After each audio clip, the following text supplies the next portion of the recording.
Assalamualaikum warahmatullahi wabarakatuh. Terima kasih teman-teman yang udah mau ngeklik video ini. Dan di episode kali ini gue bakal bercerita tentang ciri-ciri rumah makan yang menggunakan jasa pesugihan.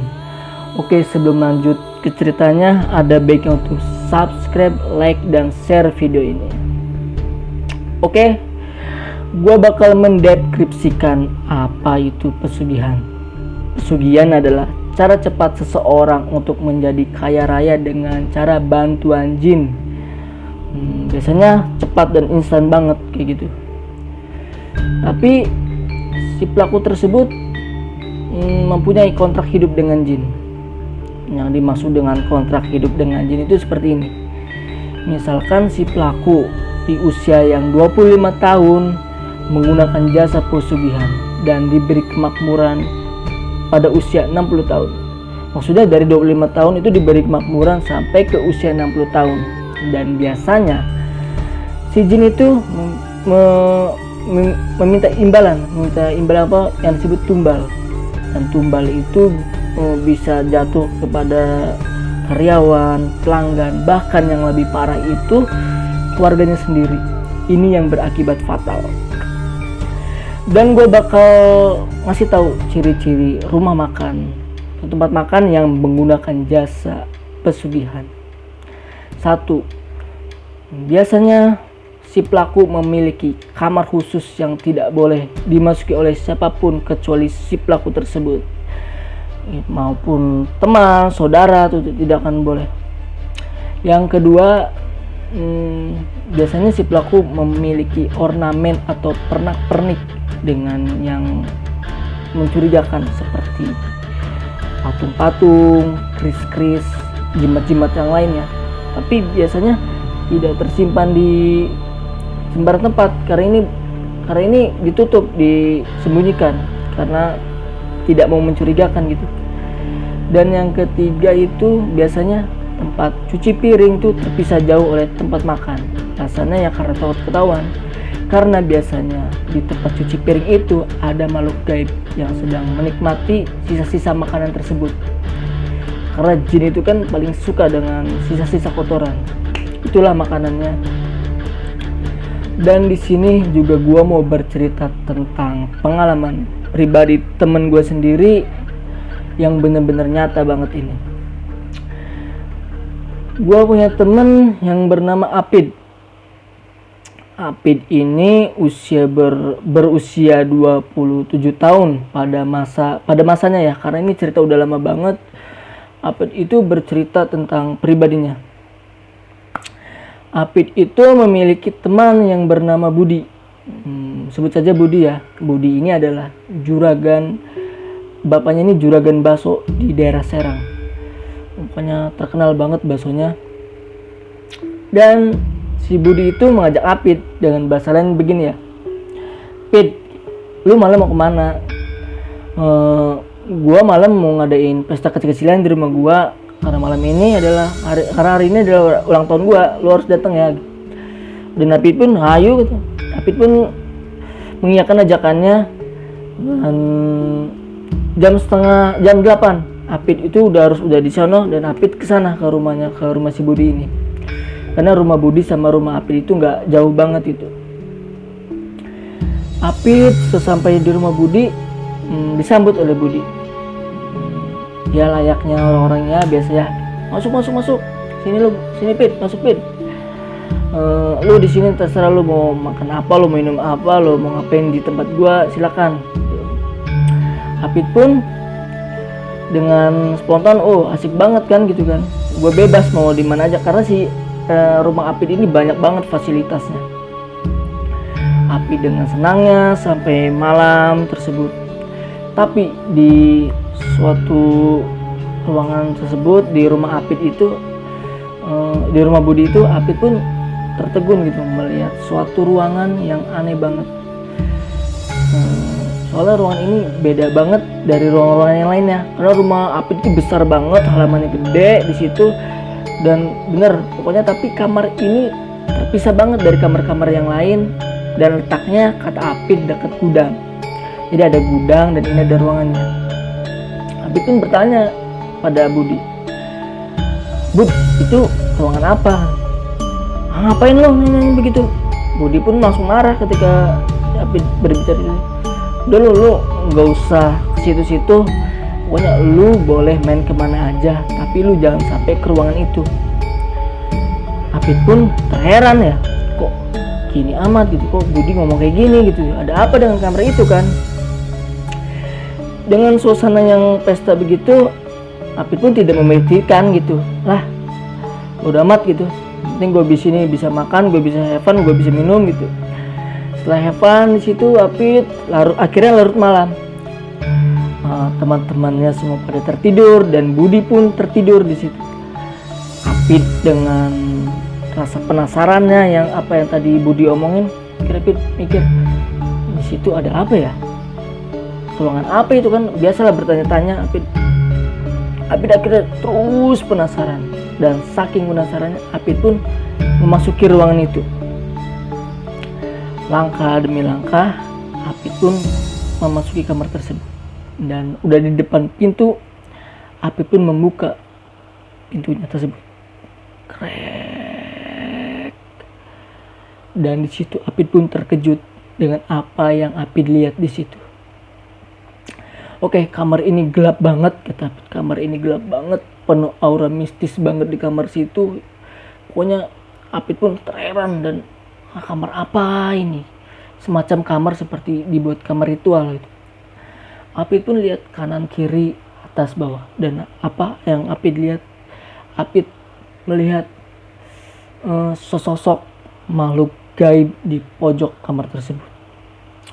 Dan yang herannya lagi, yang bikin kagetnya lagi, Apit melihat karena si makhluk gaib itu sedang meracik makanan atau meracik bakso. Gue ilustrasikan ya, kalau orang normal kan bikin bakso begini, normal. Kalau ini tidak. Jadi sesosok nenek-nenek yang sedang duduk, kepalanya miring seperti ini, rambutnya panjang banget, lusuh dan keriput banget pokoknya mukanya. Dan bajunya pun baju putih, dari atas sampai bawah tuh baju putih semua, kaki pun tuh terlihat seperti begini bikin baksonya. Yang lebih ngerinya lagi, kata Apit, si mata nenek itu melihat Apit dan dengan tatapan kosong, dan lidah dengan yang menjulur seperti gini, dan mengeluarkan air liur. Air liurnya itu jatuh bertepatan dengan adonan bakso ini. Kalian bisa bayangin betapa ngerinya di saat posisi lu kayak gitu. Apit pun cuma bisa diam di situ, terpaku terdiam di situ. Kaki dia udah gemetar, tangan udah gemetar, udah semuanya udah gemetar karena dia takut banget, karena bener-bener aneh menurut dia. Pas Apit sedang memandangi tersebut, saling pandang. Akhirnya si Budi pun menghampiri Apit dengan marah. Tariklah baju Apit. "Apit, ngapain lu di situ? Keluar lu sini lu." Si Apit pun dengan gemetaran kira mengikuti langkah si Budi tersebut. Akhirnya si Apit itu dicenderkan ke tembok. "Lu kan udah gua kasih tahu, lu jangan sampai masuk ruangan itu. Kenapa lu masih ngeyel masuk ruangan itu?" Apit pun tidak berbicara. Apit pun cuma diam di situ, dan akhirnya si Budi pun mengetahui bahwa ada yang aneh di kamar itu. Dan si Budi pun tersebut tidak pernah masuk. Cuman Budi itu udah diberitahu oleh orang tuanya supaya tidak memasuki ruangan itu, dan si Budi itu paham banget. Akhirnya Apit ditarik ke depan, dan Apit pun disuruh diusir dari rumahnya. "Lu tuh ngeyel orangnya, udah lo pulang sana." Akhirnya Apit pun gak banyak bicara, udah diem aja udah. Akhirnya Apit pun pulang dengan rasa takut, rasa pokoknya udah diantuin semuanya. Tengah malam Apit pulang dari rumah Budi ke rumah Apit, dan di saat pulang Apit pun lari terbirit-birit. Lo bisa bayangin guys, pokoknya lo tengah malam udah ngeliat begitu, lo pasti lari banget. Akhirnya Apit pun lari, dan yang terjadi besoknya Apit itu sakit selama 1 bulan. Selama 1 bulan Apit itu sakit, dan setelah sakit Apit sembuh, dan udah sembuh akhirnya dia bisa speak up, dia bisa bicara sama orang-orangnya, bisa bicara sama orang sekitar, dan dengan apa yang dia rasain 1 bulan itu. Dan akhirnya dia speak up sama orang-orang, dia vokal, dia bicara bahwa saya udah melihat sesosok gaib di rumah ini. Ya yang gue ceritain tadi sedang meracik gini, dan Apit pun bercerita bahwa udah jangan makan di tempat itu karena gini nih. Nah, tapi kalau orang-orang seperti gue, ya gue nggak ngerasain apa-apa karena gue juga udah pernah ngerasain bakso tersebut, dan bakso itu enak banget, normal gitu. Tapi setelah Apit memberitahu kepada saya, kepada teman-teman, akhirnya kita udah nggak makan di situ lagi karena kita udah tahu. Dan biasanya kalau orang yang memiliki indera keenam itu mengetahui tempat-tempat yang begitu. Biasanya ada tempat rumah makan yang ramai banget. Kalau orang yang mempunyai indera keenam dan bisa melihat gaib, itu pasti dia tahu ramenya itu tidak wajar, karena ramenya itu ada seselip makhluk-makhluk gaib seperti pocong, kuntilanak, atau makhluk yang lebih buruk lainnya di situ ada. Itu cerita dari Apit, dan masih banyak cerita lagi. Yang satu lagi nih, cerita soto lagi. Ada orang yang teman gue juga yang punya indera keenam, dia itu suka banget hobi makan soto di Pecel Lele, masih daerah gua gitu. Pas udah makan soto, dia tuh saking enaknya banget hampir tiap hari, dan akhirnya soto itu dibawa ke rumahnya, disuguhkan kepada saudaranya, dan kebetulan saudaranya itu orang yang bisa mempunyai indera keenam. Setelah soto itu disajikan, dia kaget, lu beli dari mana? Dari sini, udah balikin atau enggak buang.